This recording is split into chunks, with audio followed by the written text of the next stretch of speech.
Anyway, so I had to change my mindset to lose weight. I had to change my mindset to pay off debt because everything starts with mindset.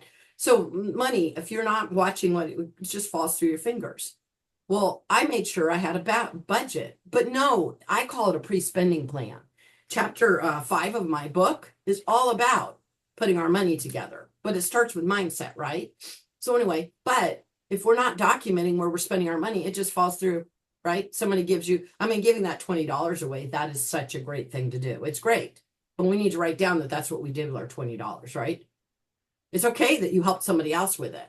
But if you're at Starbucks and you pay for 2 coffees, you want to make sure you document.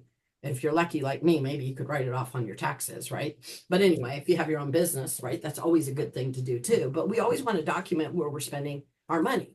Well, then we need to also document where we're spending our calories, right? And so Weight Watchers, not a promotion for Weight Watchers. I liked it because it was about points. It wasn't about calories.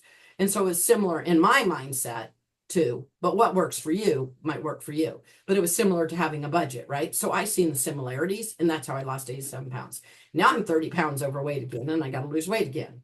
All I have to do is change my mindset. But I've been through a lot last 2.5 years. And anyway, I have all these excuses, but they're excuses. Did you hear me? I don't care about your excuses. Right now I'm in a coaching program, and that's the one I was telling you guys that you need to come that I'm graduating from. And they'll say, did you do your homework?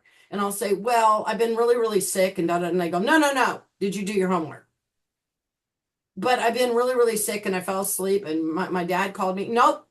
Those are all excuses. Did you do your homework? Well, no. Okay, when are you going to get it done? That's all they want us to answer. We're not allowed to tell all those stories. Do you realize that we have stories in our life that we've been telling ourselves for years? Can I be authentic with you guys? Oh, wait, I'm always authentic. I have dyslexia. I didn't learn how to read till 3rd grade. And then in 5th grade, I was reading at a 3rd grade level, and my little sister was in 3rd grade reading at a 5th grade level. My mom went downstairs and wanted to show everybody I could read. You guys, I was in 5th grade and I could read a chapter book. I was so proud of myself. I ran downstairs to show her friends I could read. And then she called my little sister who was in 3rd grade that was reading at 5th grade. And they go, see, Sherry's doing pretty good, but she's not that smart. And look at her sister, who's so much smarter. Do you know that thing still, I'm 56 years old. I'm old, people. But that thing, don't even, Clint, don't even, Jean. But I'm old. But I still have those records, right? And I have to change my mindset all the time. Wait a minute. Who am I to write a book? Do you guys see I wrote a book? Who am I to coach?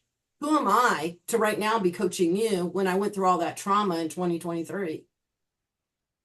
Wait a minute, those were opportunities. God already has a plan. I mean, I'm very big in my Christian, so I'm not trying to shove Christian. I know you guys are Christians, but I'm not trying to shove that on people. But I know God has a plan.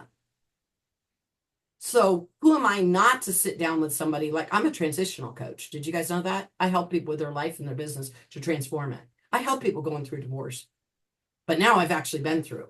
I help people that just lost their mom. But wait, now I just lost 2 parents. I lost my second dad in 2020, and then I lost my mom in the middle of all this. Now, I haven't lost my biological dad, who's my real dad, right? I mean, I have real parents, but I have this mentor friend who I dedicated my book to. And if you haven't read up on that, Julie, you can read up on it on my website as well.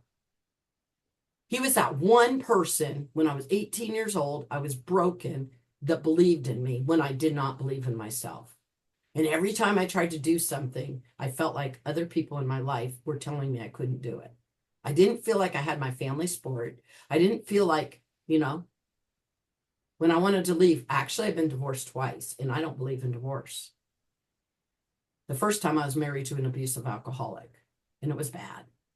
And we were barely married 3 years when I finally got out of that. Very bad. And it took me 4 times to leave him. It takes 7 for the average woman to leave an abusive relationship.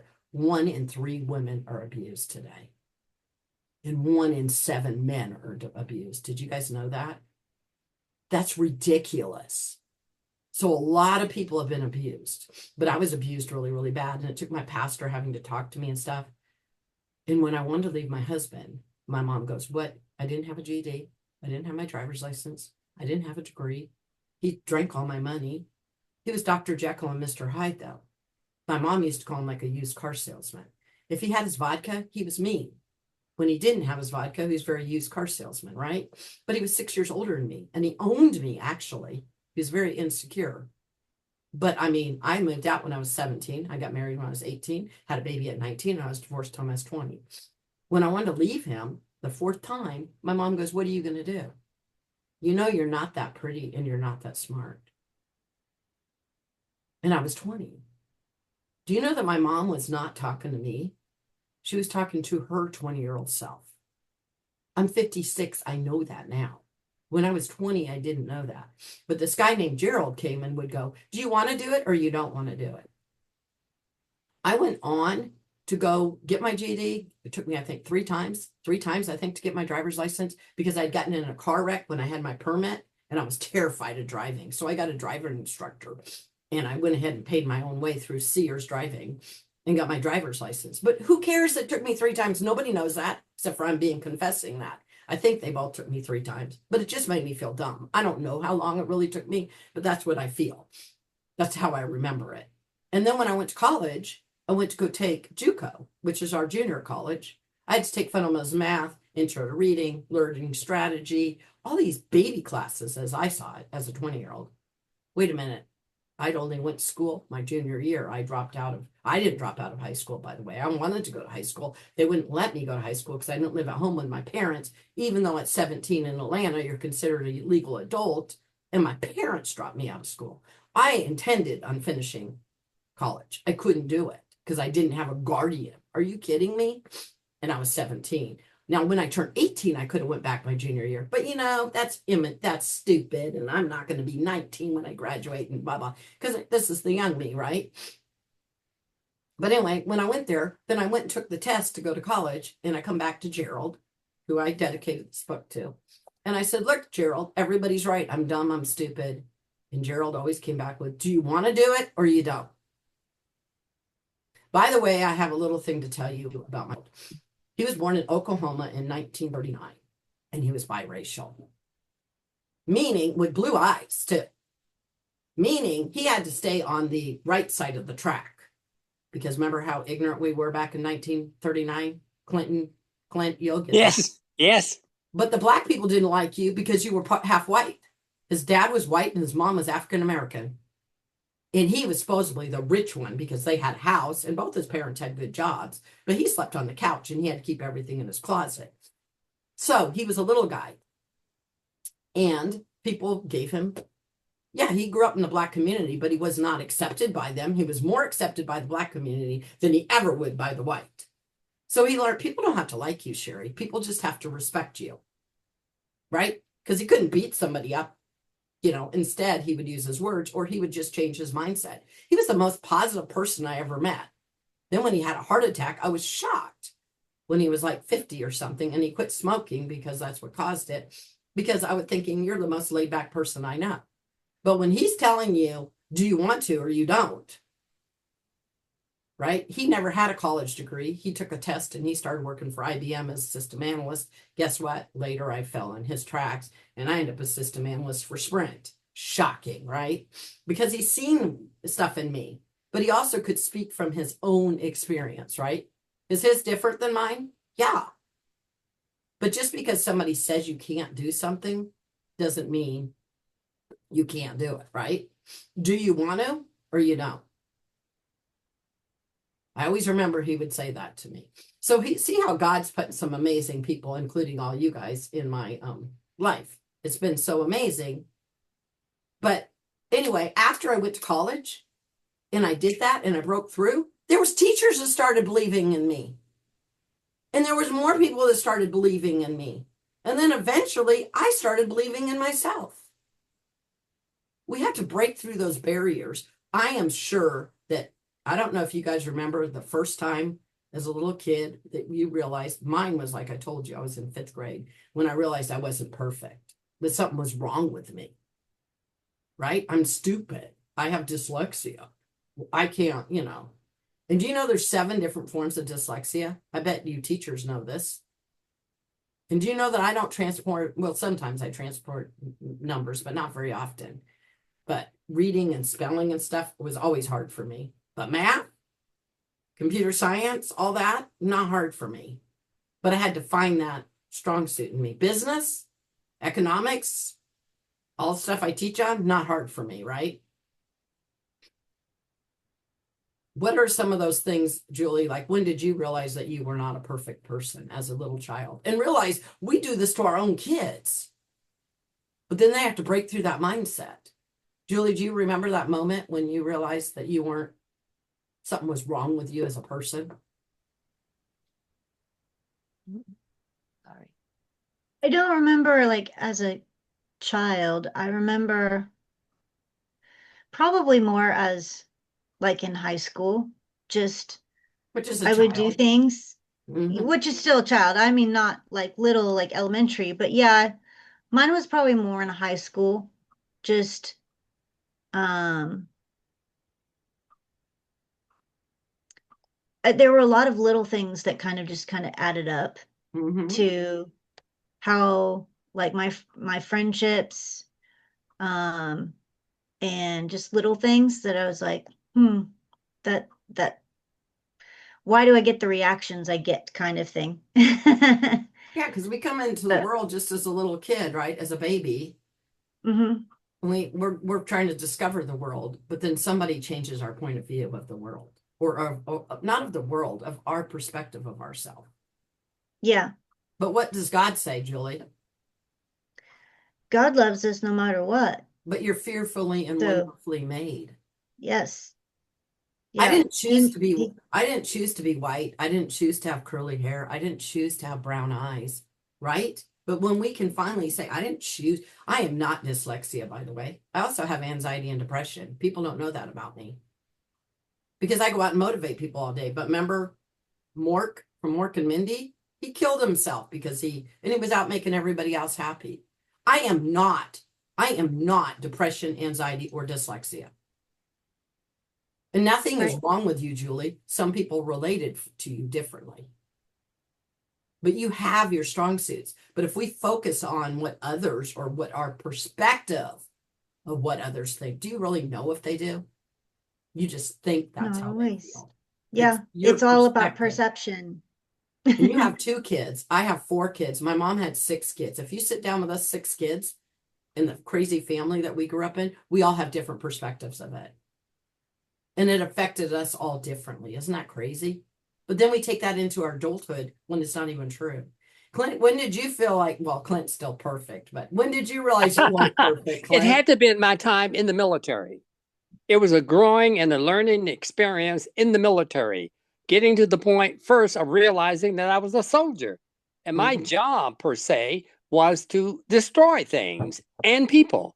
I And know. that was a turning point in my life, the military. Yeah. And a lot of times, most of it happens in our childhood when our parents screwed us up somehow. Because guess what? All parents screw up kids. If you didn't screw up your kids, you're wrong. Because I took some of my stuff and I tried to make it better for my kids. And I always told my kids to do better than me. But I passed down some of those screw ups, right? We always pass that down. We screw up our kids. You know, the kids don't come with instructions. Life doesn't come with instructions, but really it does. Have you guys read a Proverbs? Have you read the book of Proverbs? Read one every day and watch how it changes your life. God tells you how to do your finances, how to do your business, how to run your life in Proverbs. People always want to read the Bible. And I'm like, no, no, no. And yes, the gospel of Jesus saving us and all that. And I know Gene has a little different perspective about religion, but Proverbs was literally written. And then Psalms, I always tell new Christians, are about how to pray and praise God. And those are in the middle of the Bible. But if you start reading, there's 31. How isn't that interesting? There's 31 proverbs, and there's usually either 30 or 31 in a day. I challenge you guys to read one proverbs a day and see how it changes your life in your business and everything. But God says we're fearfully and wonderfully made. But man says, you're black, I'm white, you're a woman, I'm a man, you're this, you're that, right? Your glasses are big, your glasses are small, you don't have glasses. You know, we got called four eyes, remember, in school? I mean, all these dumb things. But God says that we're all fearfully and wonderfully made. My dear friend Clint ends up being black or whatever you want to call yourself, African American. I'm not trying to be offensive. I'm saying God intentionally put you at this time, this color, this gender, whatever you are, you're here for a purpose. And nothing's wrong with you. Even those people that are like have Down syndrome or something. I have some friends that are, have Down syndrome or whatever they have. And Julie knows this. I know she does. And I'm sure Jean does. And I know Clint has this kind of heart. Those people have the biggest heart in the world. They're just going to come up and hug you. So I had a friend, I'm going to just tell this quick story, where we had a get together at my house. And I was friends with him in Toastmasters for probably 10 years. And he was over here one day. And I never knew he was gay. He belonged to Hear Me Out Toastmasters Club. Well, I guess that's for gays and bis or whatever, for them to have a voice. Again, I'm not saying any of this to be judgmental at all. But all I seen was this powerful, amazing person that helped me in Toastmasters, right? And I grew up in Alaska, by the way. We didn't really have prejudice. We went to school with Indians and Eskimos and whatever else too. But anyway, so I was so ignorant when I moved to Atlanta. That's a whole nother story. But anyway, one of my friends met him, and it took me a minute before I realized he was gay. And they're like, he's clearly gay. So, oh, okay. And they go, you know what's wrong with you, Sherry? They were being funny with me. I said, what? You don't see black, white, gay, or you see if people are nice or they're this, right? If they're nice and kind or if they're mean. But even mean people, I can see them for who they really are. Do you know that some of those mean people that you think are the most difficult people are the most hurting people in the world? So if you sit down and you actually talk to them, they're actually a nice person that's been hurt. And they need somebody to come alongside them and care for them. Now, can we always help everybody? I wish I could help everybody, but I can't.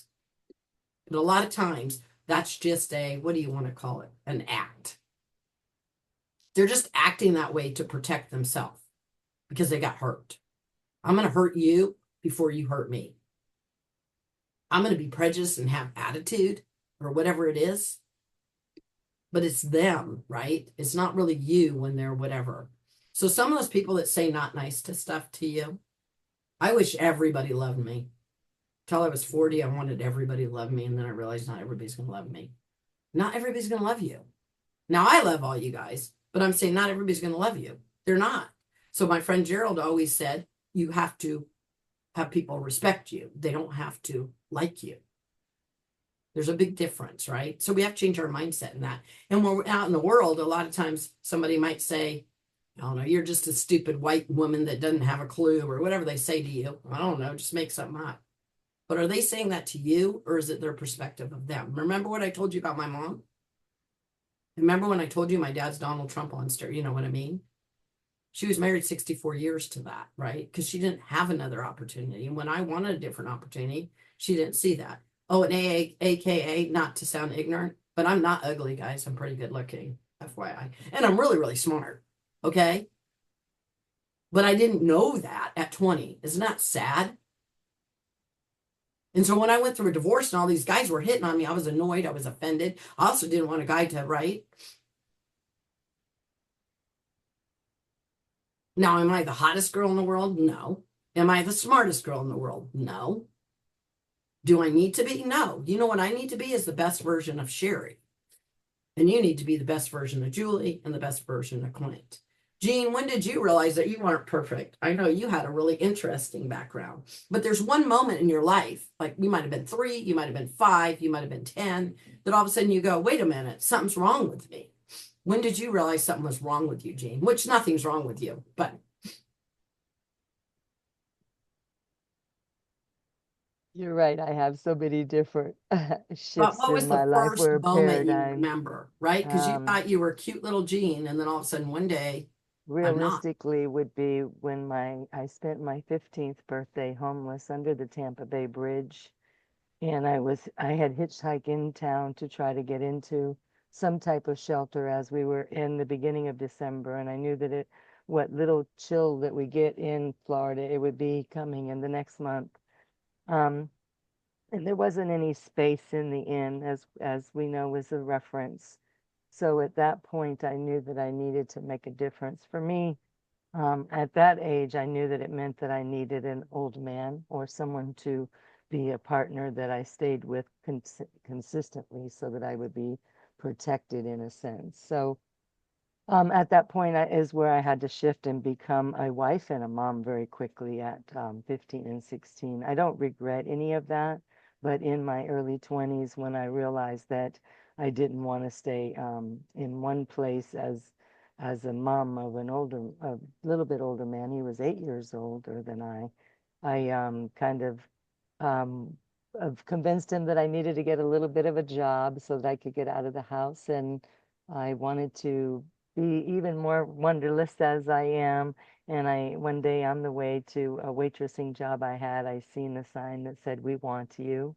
And I went and enrolled in the delayed entry program and went home that day to tell my husband at that time that I was going to join the military and I was leaving in just 3 months out. And it was kind of a big change for me to start to take control of my life, because I knew that growing up and dropping out of school in 7th grade, I still had that teacher within me that I wanted to be. And I knew that if I went in the military, there would be a few things that would come with that if I'd be disciplined to follow their regiment, because I'd already lived now, 5 or 6 years, and it had been a rough 5 or 6 years. So I knew that the military would be a place to help me with discipline. It would also provide me education. And in my thinking, I had already 2 children, because I met my first husband at 15, married him at 16, first child right before I turned 18, and then in 2 years had my second one. So now I'm like, oh no, I don't want to just be in this one place. So I joined the military because I knew that I'd get an education and that my children would have a home. However, I just only barely passed my GED, so I also looked at myself as uneducated. How would I ever become a teacher? That's what I had heard all those years. But stepping into the military, I looked at it as a tool to use my time and get the training I need so I could one day become that teacher. And yes, I didn't actually follow that teaching dream until I hit 40.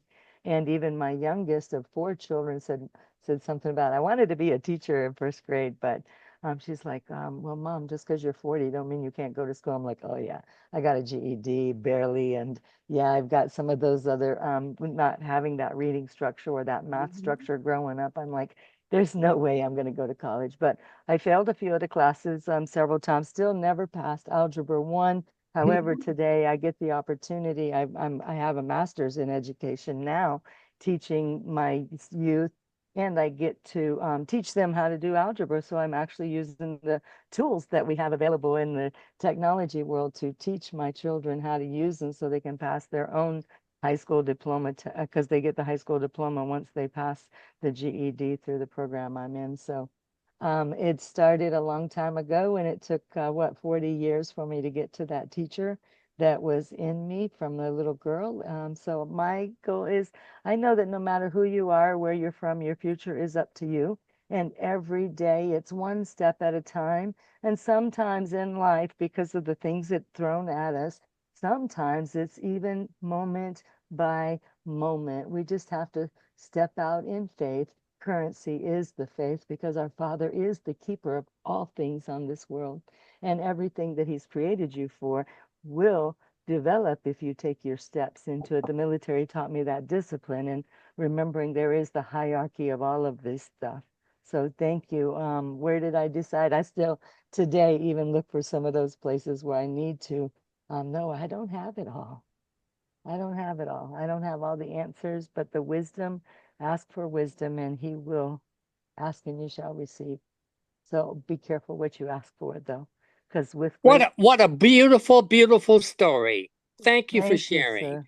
Thank you, Absolutely sir. beautiful. Thank you. She has a beautiful, beautiful soul. And the funny I'm thing is we can grateful. see in other people, right? She has a Gotcha. master's degree and she's done all this teaching and all this. And then sometimes she's like, who am I to? And she speaks and she's amazing. And remember what I said? I said, don't downplay yourself. But how many times do we do that, right? Clint, I can tell you how phenomenal you are. Julie, Yeah. because I know all you guys. Julie, I know how phenomenal you are. Jean, I know. But when it comes to me, What do we tell ourselves? Hard.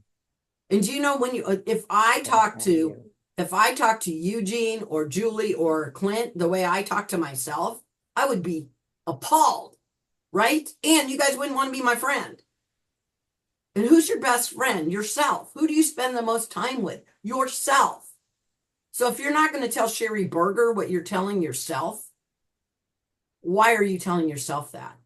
If you guys started saying half the stuff you say to yourself, you start saying it to me, I don't think we'd be friends very long. Vice versa, right? Mhm. And Jean has a phenomenal story. Jean grew up, grew up, you hate it, whatever I say. What did you grow up in? Because I always say it wrong.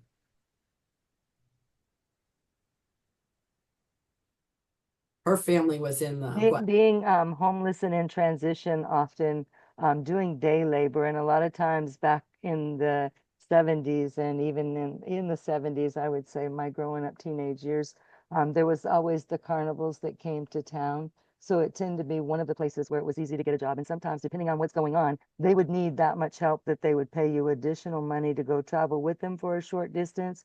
Or sometimes it was just the system that you used. Exactly the reason at 15, 14, I was, my mother wrote out emancipation papers for me so that I could just hitchhike myself and travel around. And that's kind of how I ended up homeless at the end of the season, because the season on that type of tour, they end around October, late October, November.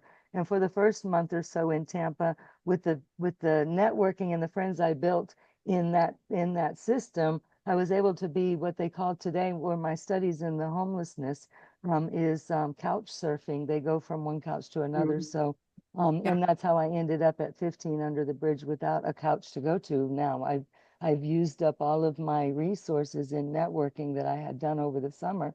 And so now I'm just kind of stranded. And I know that I'm not the only one, not only then, but even today, we have a lot, our homeless number. And then the domestic violence. When I started working on my doctoral degree, I seen that there was a lot of domestic violence. And that's where I had to go back and do some of the unpacking of the trauma that I had picked up from my earliest childhood and even into my marriage. And then as you heard, I left in my early 20s from my older man, but in the military, when I went to Berlin, Germany and served over there, I met a gentleman. I trusted that he'd be my knight in shining armor, but really he became a nightmare, because for 14 years I was in the domestic violence. And so on top of the trauma from not growing up in a good system as a child, now I'm living it, and I'm, as we noted, even allowing my own children in some parts being raised up in some of that system. So that's why when I introduced earlier what my initiative is, it is about going back and where do we go to start teaching our children and our children's children's, et cetera, so we can get that ripple effect of the families and putting together that it was the first institution created in my belief system. So we need to go back to it so that we can heal our families and our communities and global at large. As you've heard, I've done some work as well. I'm grateful. I'm only a vessel though. So step out in faith, because each one of you have a purpose, and the more you step into it, the more he can pour into others globally. Absolutely.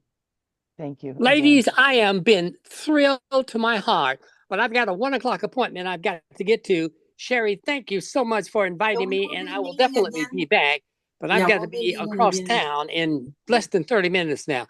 Thank you very much, ladies. I have been blessed. I have been absolutely blessed. Sherry, let's get together as soon as possible, please. Thank you again.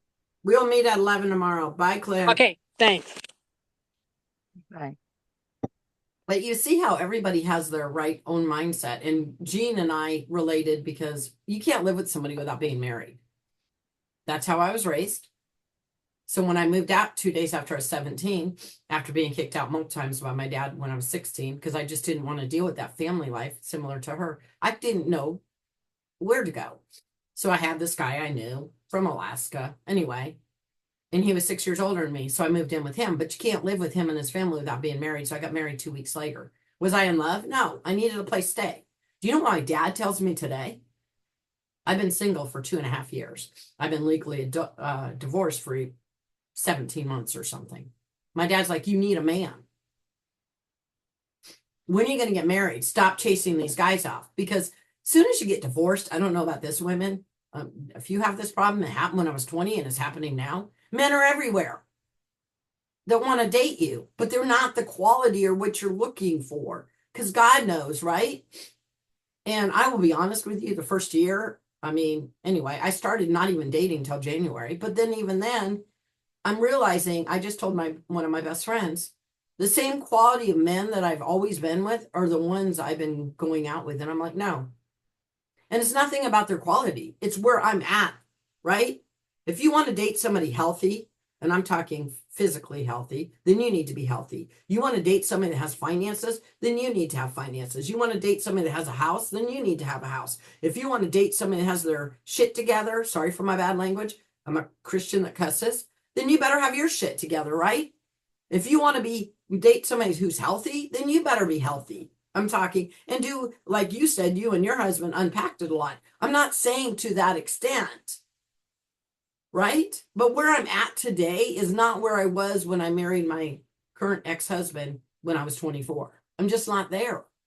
And the things I learned there, and that was I mean, there was ups and downs in my marriage, and there's some things that shouldn't have happened in my marriage, but that's irrelevant.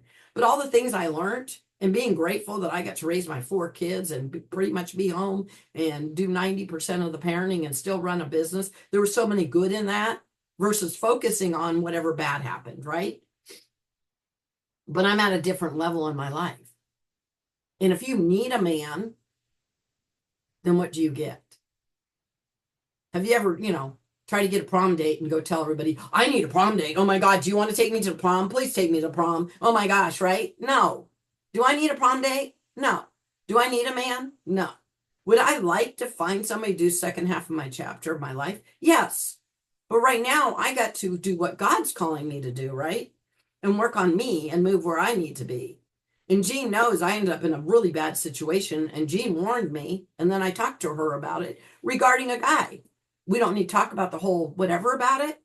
But the point is, if you're a broken person, we're all broken, by the way, and you're never going to be totally healed. So don't wait till you're totally healed. Do it now.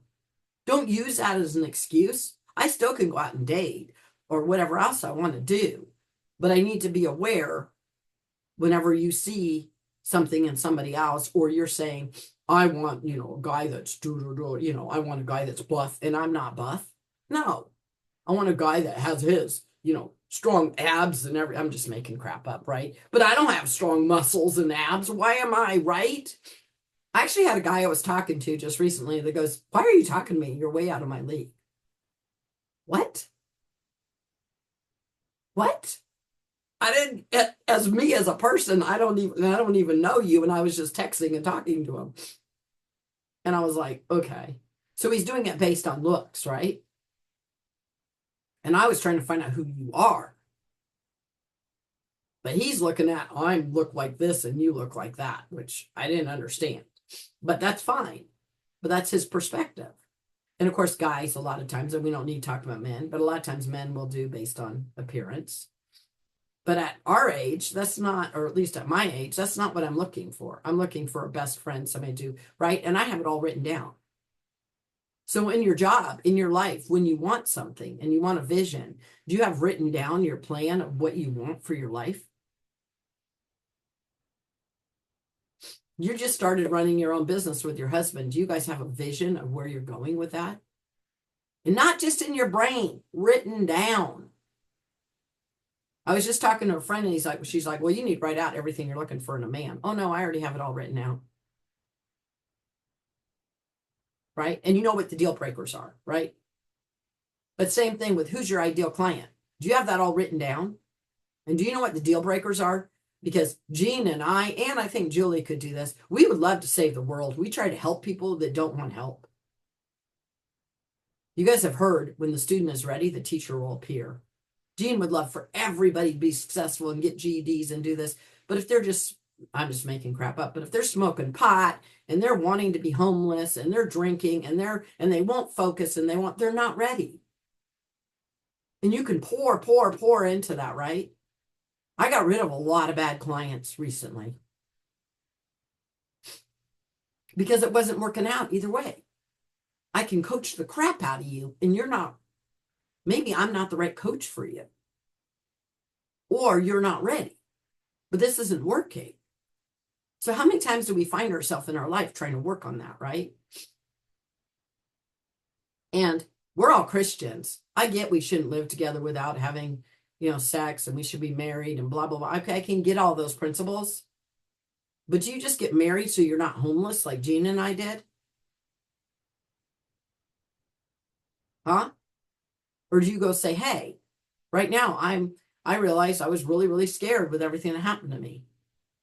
Do I have it all figured out right now? No, girls, I don't. It's me and my cat. And there was a time when my mindset was like, you're all by yourself and nobody cares about you and da, da, da, da. Is that true? If I pick up the phone and I need you, Gene, are you there?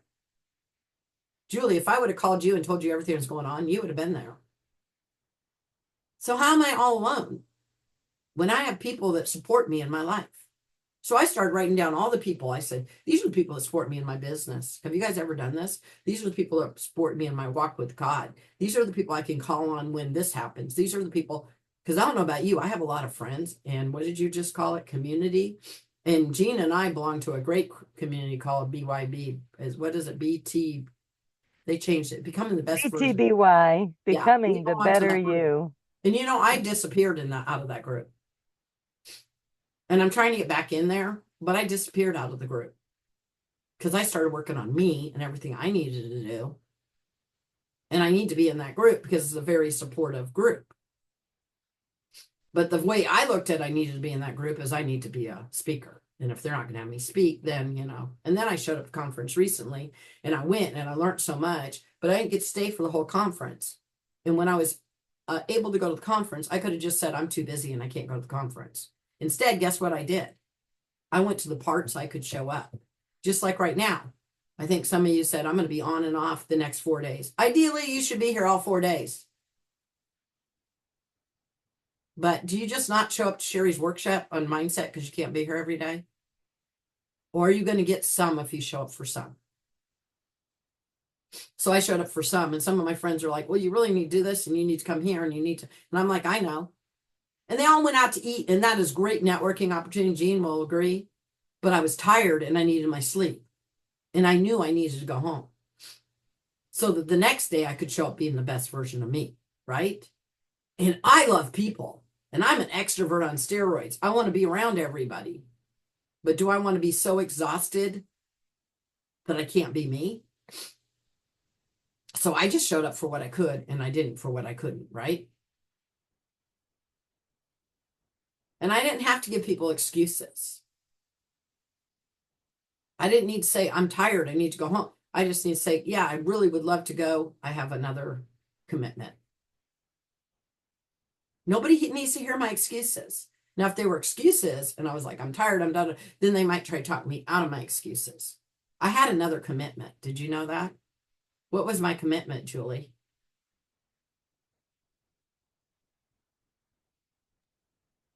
You had a commitment to yourself. Exactly. And sometimes, as much as I've been an extrovert with everything I'm trying to heal from, sometimes I just need me. Jean did this to me. She came into town, I think 2 times now, and she didn't stay at my house. I want Jean at my house, right? Because I want to talk to Jean. I want to spend time with Jean.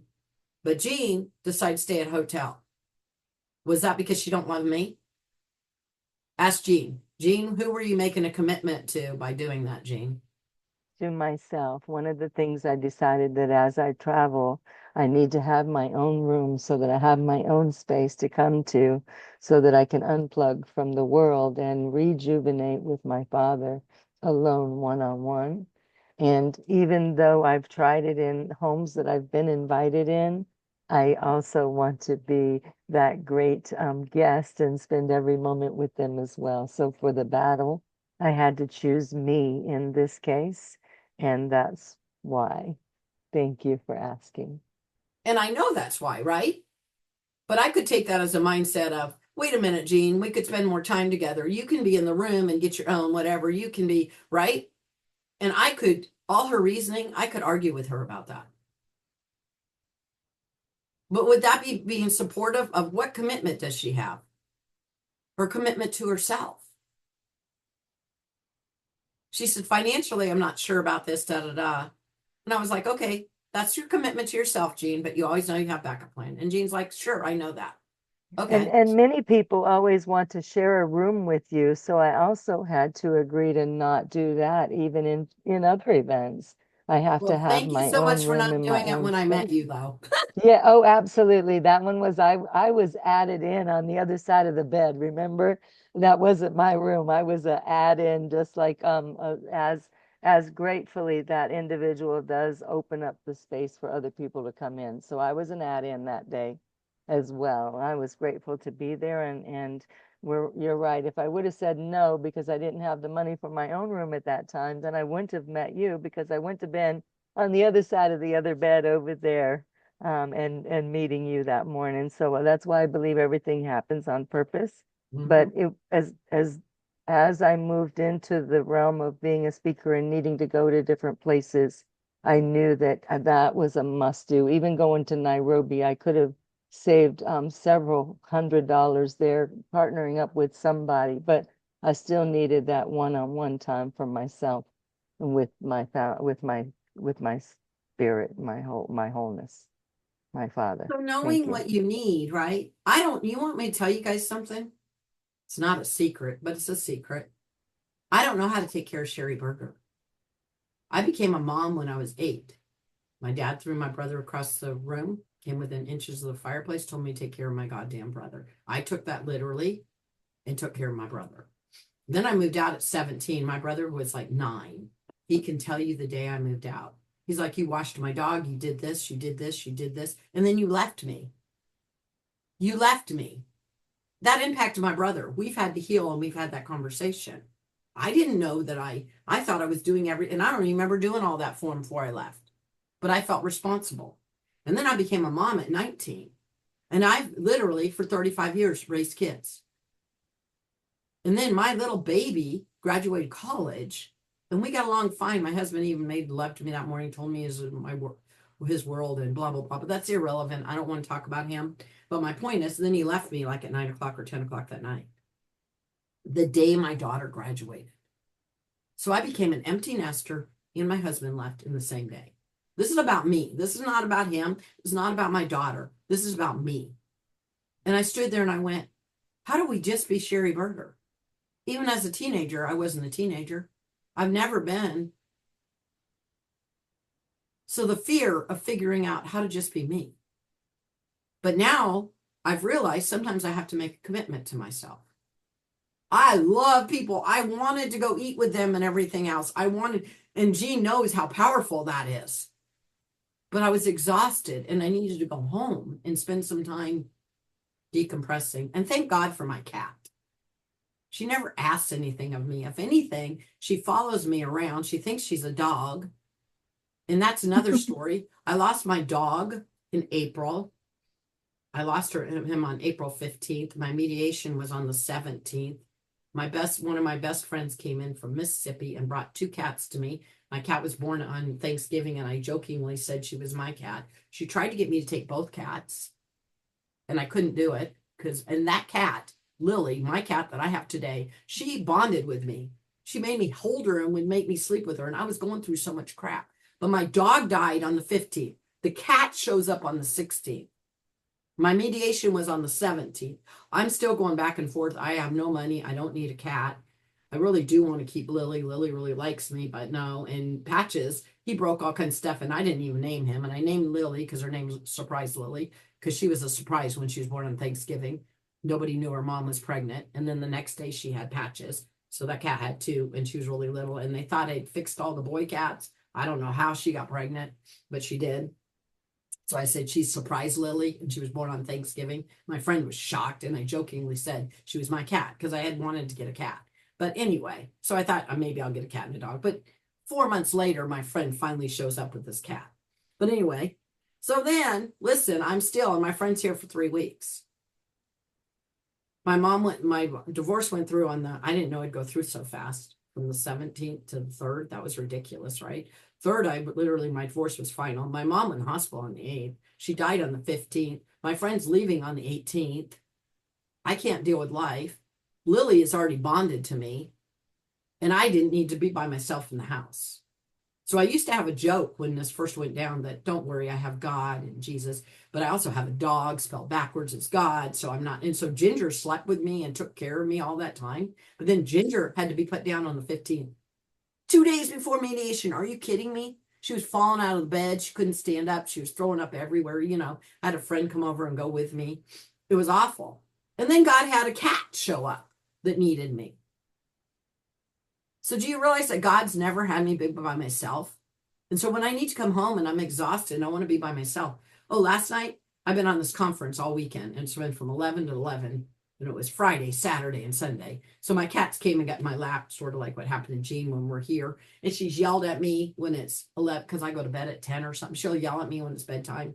She tries to keep me on my schedule. She wakes me up at 6 a.m. because I'm supposed to be up.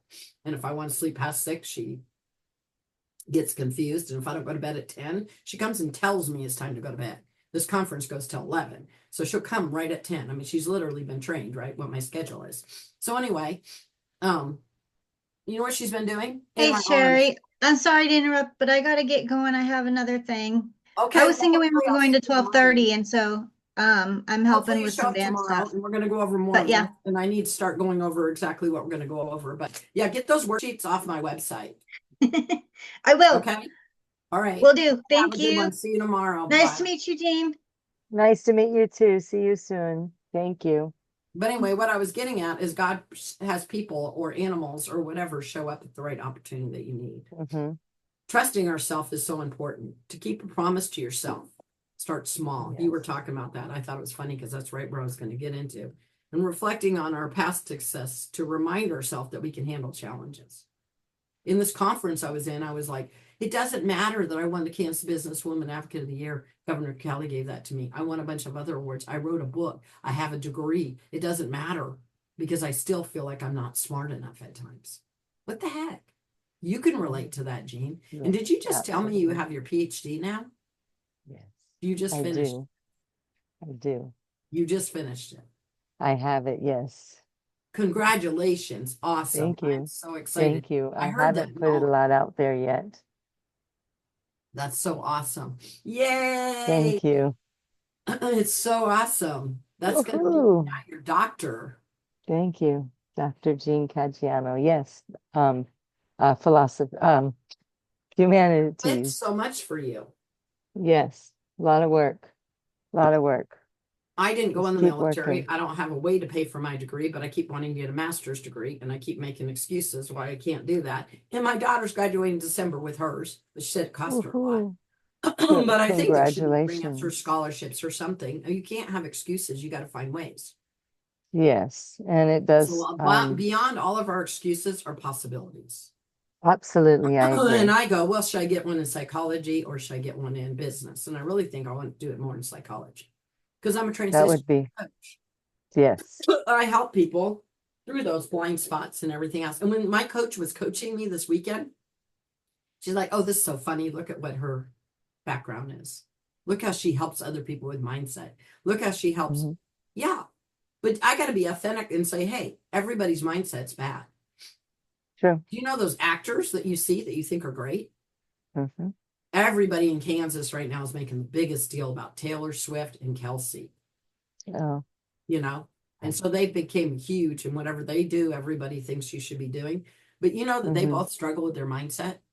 I mean, the Chiefs have absolutely. not been doing that great this year, but yet Mm. they started doing good again. What do they have to do every time they go out on the field? It's a new game every day. And they got to change your mindset. Yeah. But you know they It's have a these new bad game every day. They mindsets. have to have a mindset. It's a new game every day. And just like Every day Taylor is a new Swift, test.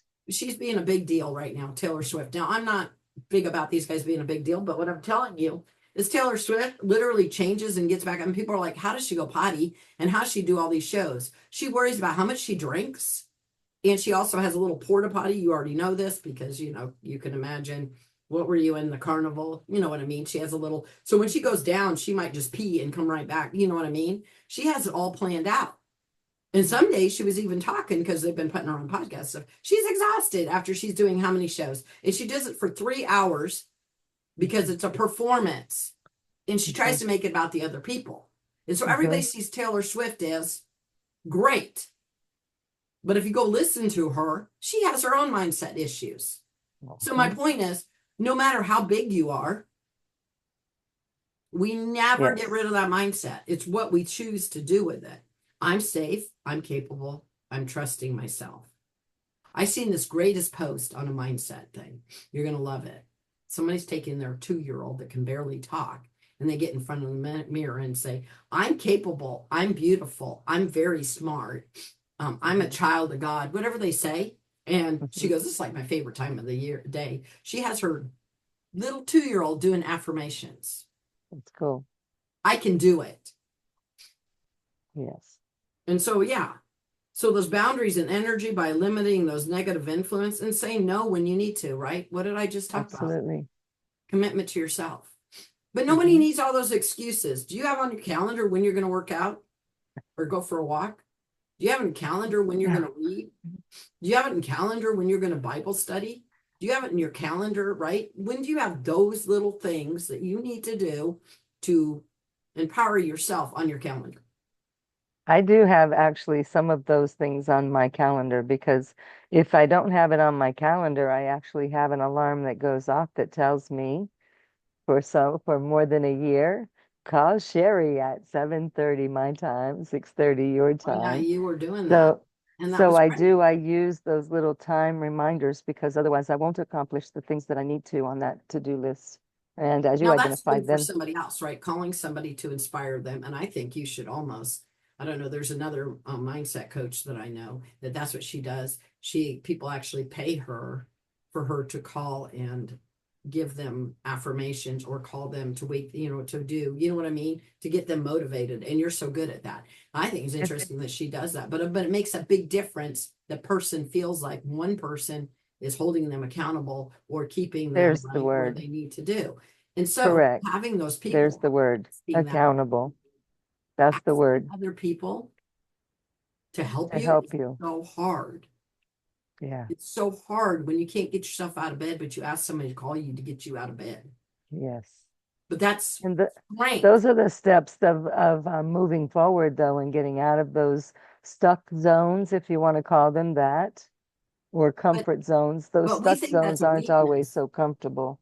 We think that's a weakness, and asking for help is a strength. We need to change the mindset of asking other people when you're in a situation, because that's you being motivated to keep moving forward. That's you asking for that air mask that maybe you just need a little tap on your shoulder, right? And you and I do that for others, but when do we forget to ask for it ourselves? So good question. When is the last time that you did do that for yourself? I've been doing that, right? Like when I couldn't stay for the BTBY. BTBY, yeah. And so I have learned, like a lot of people are leaving because they have 1 o'clock appointments, which is great. What if I tell you I have a 1 o'clock appointment, but it's me going for a walk? I don't need to tell you what my 1 o'clock appointment is. Right. We don't need to explain keep those ourselves. appointments with ourselves. As much as if you tell Sherry you're going to do something, you're going to do it, right? Because what is your word? The best I can give it. It is your integrity, right? The only thing we have is integrity in our word. So if we're going to keep our word for others, do we keep our word for ourselves? Good question. Because how good is your word if you don't keep your word?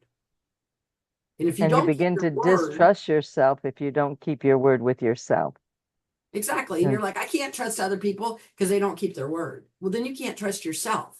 And it's okay that sometimes you can't keep your word, but to be honest and say, Jean, I told you I'd have that paperwork to you that you needed by 10 o'clock. I'm sorry, it's not going to be there, but I will make sure it's there by 12. See what I'm saying? But I'm still keeping my word. I'm readjusting. And now I'm going to follow through on that second. Because sometimes we think telling somebody that we failed is wrong. Because what'd you say? I keep my word to my best of my ability. No. Correct. Work on always keeping your word. Yes. And if you can't keep your word, admit that you messed up and tell when you're going to follow through on that word. But not That's a just for good point. yourself, but for others. Absolutely. That's Good how you point. build trust with yourself.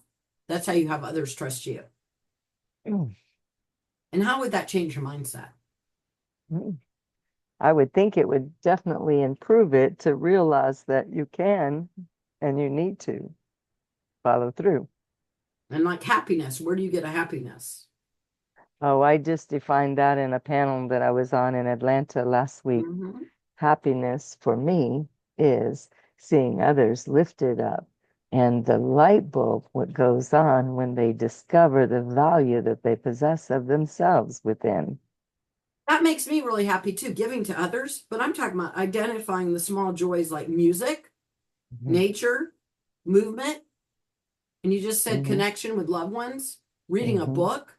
Because if you're Mhm. not filling your tank, even though you love to give to others because you're like me, I mean, I get Mhm. fulfilled giving to others. Yes. That is my passion. That's who I am. But sometimes you got to give to yourself. So how do you give happiness back to yourself, right? Like I said, those small ones. You listen to music. Do you like to get out in nature?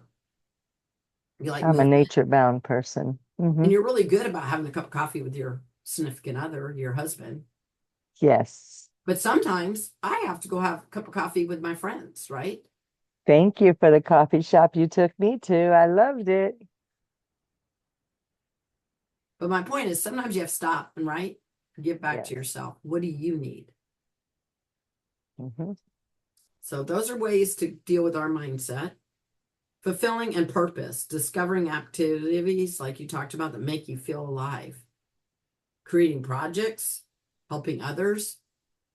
Did you talk about getting out in nature, learning and exploring? Mhm. And then aligning those core values, your honesty, your growth, your compassion, your independence. Aligning them all in your life is so important. Right. And setting short-term goals, but also those long-term. But first we need our long-term goals, and then we can set them into our short-term and Mhm. reflect your values and break it into small actions and actionable steps. And we all know about SMART goals, right? Mhm. But do we actually set them as SMART goals? Mhm. Specific, measurable, achievable, retainable, and time bound. Mhm. But we need to worry about our personal growth, our career and our finances, which could Mhm. be your business and finances. I don't know why I have a thumb coming up. You bumped it somewhere. Yep. It's on the screen Thumbs up there. for what I'm saying. That's right. You're But talking our to yourself there. relationships, we need to have key areas that we're working on our relationships and also our hobbies. Do you know that we forget about our hobbies? Mhm. What'd you say? Were you 5 when you realized you wanted to be a teacher? In first grade, yes. So Somewhere when in we go there. back to our little 6-year-old, 5-year-old self, Mhm. what did you want to be? What were your A teacher. hobbies? What did you enjoy Yeah. doing? Was it Yes. like Exactly. sometimes I walk around the block, I try to do that every day, but there's been days I skip around the block. There's days I listen to music and skip around the block because I'm 5. Come on. I used to say I'm Mhm. 5'5" anyway. You look at I'm 5. Now I can't say that. Now I'm 11. Come on, right? Because if you add 5 and 6. But the point is, the little girl in you Mhm. or the little boy in you, what is it that you want? You know, those passions and to give back, right? And track those progresses. Those small Mhm. wins are important. And then those loss, if you call them losses, they're not. You've read the book Fail Forward, or if you haven't, you should. But we're always failing forward. Are you going to be perfect? If you still have that Not at goal all. and you don't meet it by tomorrow, what are you going to do? No way. Not You're gonna going to be gonna reset the goal. readjust if you need Mm-hmm. to. Yes. And then Readjust. I talked about those affirmations. Is that cool? That lady's doing it with the 2-year-old. I'm It capable. I is. trust myself. I hold commitment to myself and others. My word means what it says. And then reflect on one thing that you could do well today or each day. Mhm. You show up as joy for everybody all the time. I mean, what did you call yourself? Your little genie, or what are you? Yeah. I'm a little genie, little dreamer. Yeah. Little You genie face the dreamer. most challenges, and those have to expand you out of your comfort zone. Remember, I talked about that. Hmm. My dad's telling me I need a man. I needed to be married, or I couldn't live with somebody without being married. I needed a man when I was 20. I'm 56. I need a man. Are you serious? I need God. I need my friends. I would like to have somebody to do second chapter of life, right? Hmm. But it's not a need. It's more of a want, right? But you don't just want anybody. If you need, you're going to end up with things you don't need, right? Right. And building those skills weekly, small achievements, and building trust in yourself that I was talking about. And then I talked about sleep and energy, keeping a consistent bedtime. If you have a cat like me, she tells you when to go to bed and when to wake up. Since I was on Pacific time, I was 11 to 11, Friday, Saturday, and Sunday, which threw her schedule off and she didn't understand. Well, it messes me up too. So there's times that we're going to mess up our schedule, but really to keep that right morning routine. It's important. And reduce your screen time and caffeine before bedtime. So we were on that conference call till 11 o'clock at night. A lot of us were in Central Time and other time zones. Do you know we purposely turned off our lights and we put on jammas because we're on Zoom? And we tried to make it a little bit more so, because I was with a lady that was sleep study that was in our group. And I realized that that's what we need to do. Could I keep from being on screen? No, but I could, some of the other stuff I could make myself know it was nighttime and start getting my brain to, be ready to go to bed. And reducing stress and caffeine before bed. Oh, yeah. You know how I reduce stress? Have you ever had your mind where it just won't shut off and you're trying to go to bed? Hmm. So I listen to meditation sleep. So I do meditation. I do meditation scriptures, but if you want to do meditation for sleep, you literally can Google it. Meditation for sleep for confidence. Meditation for sleep to shut my mind off. Whatever it is, I use those to go to sleep a lot. That's how I've survived the last 2.5 years. Whatever works for you, though, and practice mindselling. And see, I said breathing exercises, which is that meditation to calm your brain down. Hmm. But a lot of times what we do during the day, exercise, drinking our water, not drinking too much caffeine or alcohol, all those things are going to help you sleep at night. So anchor yourself for the present moment as safe.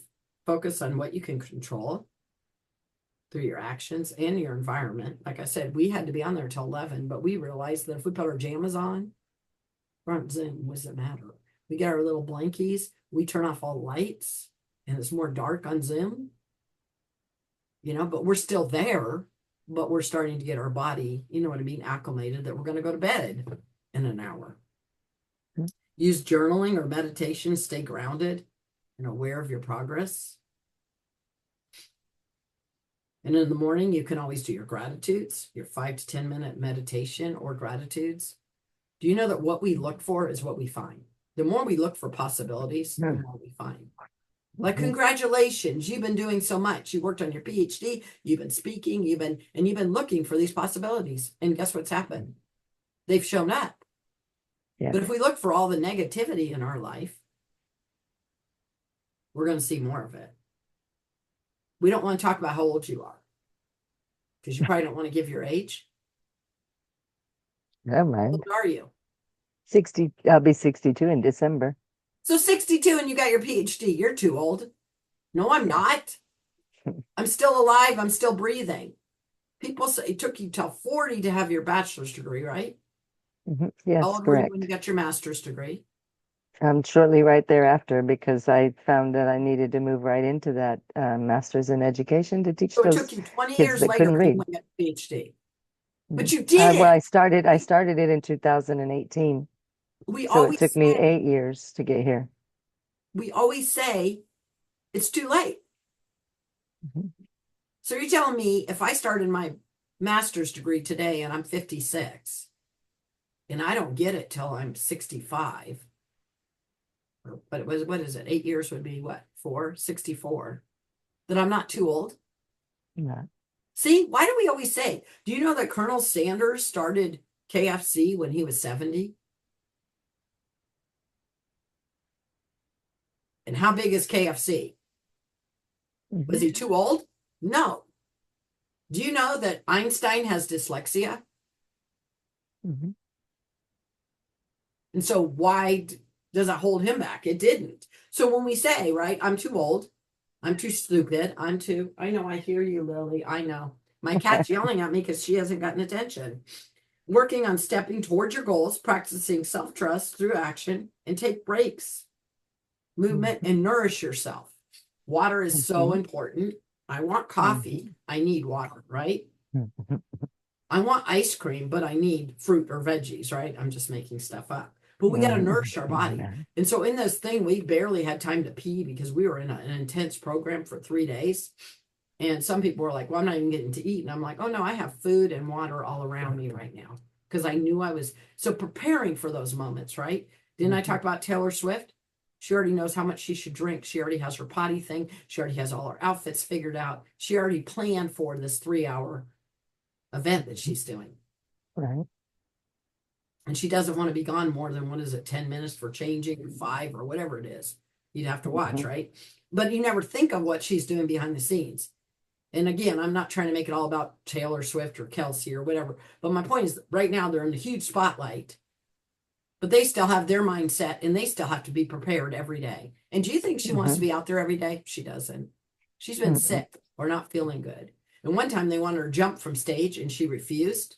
So she ran all the way Mhm. down and then she comes down and speaks because she didn't feel safe jumping. And she comes out and she hits that high note even though she's out of breath. People were like, what the heck? All that was mindset. Right. And she knows how to control her breath and do all that. But Mhm. she didn't say, I can't do it. Or maybe she did. And I'm Mhm. just saying that I'm trying to use it as if celebrities or somebody has a PhD or whatever they do, they write a book and they're still struggling. All of us are. Mhm. So you're not by yourself. It's what we do with those moments and reflecting on those Mhm. achievements and noting those lessons. Yeah. I mean, I could right now say, oh, it's not my fault. We're almost out of time here, but I got one more. Practice deep breath and preparing for those restful sleeps. And tomorrow we're going to meet again at 11. We'll be from 11 to 1. And I hope you can come back. And it's better to come to part of it than none of it. And we're still welcoming more people if they want to Okay. join. So, yeah, and it's 11. Like right now, it's 1 o'clock my time. What time is it there? Okay. 2 o'clock. Oh, she tried telling me you're on the same time zone. No, well, she is. I'm not. Okay. She's way over on the very west part of Florida, Oh, up that's in the interesting. Panhandle. See how On the other confusing side of time zones are now? Tallahassee, it is that same time zone as you. I'm in the Eastern time zone, which is the majority of Florida. All right. So Well, she is, yes. The other young lady is over there in that time zone with Julie, you. and her contact's Julie. right there. Make sure you get it and reach out I to did. her. I copied it into the email because I struggle moving that link from the phone to an email so that I can get in on Zoom because I don't come in on Zoom on my phone. And email her because So you should have a one-on-one. You guys are both about empowering the community in different ways, and you both live in the good. same region, which is crazy. Yeah, still about 4.5, 5 hours away from each other, but still, thank you That's still though. I considerable. will come in tomorrow. As you see, I did reschedule today's till Wednesday. So Wednesday I will have to go to that appointment for my time, 1 o'clock, which is your 12. Yeah, I can visit in the beginning of Wednesday, but then I'll have to get out quickly on Wednesday, and then we'll Okay, this see is what Monday through Thursday Thursday over brings. lunch hour, 11 to Uh, 12:30 Central. All Okay. right, I should be able to give you Thursday most of the time, if not all of the time as well. Okay, I'll leave that block open because I do have someone asking me right now, when can I get out to go take that walk with them in the morning? You said, do we put it in the calendar? Yes, I got to put it in the calendar. So I need to respond to somebody that just asked me to take a walk in the next couple mornings with her. So thank That's you though for awesome. I'm so everything. proud of you. You keep moving forward. Congratulations on your PhD and all of your success. And I will see you tomorrow. It's Bye-bye. great seeing you here. Have a fabulous one. Bye bye.